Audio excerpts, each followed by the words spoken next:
What should we know? That you're going to be in and out of cell phone range, Okay. and that people here don't really warm up to strangers. Yeah, I'm a bit concerned that you're going up Alder Point. I don't know if you watch the series Murder Mountain.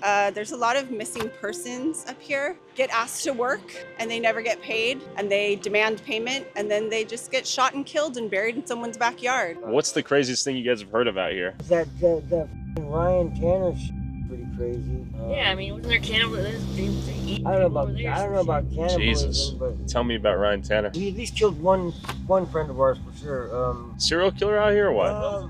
Supposedly, yeah.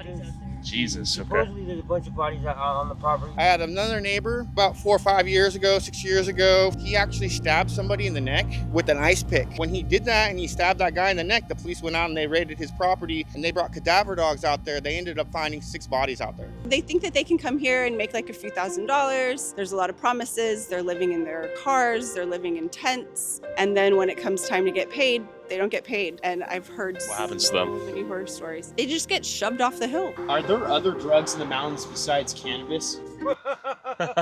It's people getting carried away because they get this money and then they start using drugs and then their brains stop working and so then they turn violent or whatever. Do you think the police do a good job at maintaining control of the situations Okay, out here, so- or are they kind of hands off? That's part of what the problem is. They're all rookies. They're all being trained up here. And so this is just a training ground for most people. There's a few officers that do a good job, but besides that, there's just too much area for them to cover. If you call the police, it's going to take them at least an hour to get to your house, depending on where you live.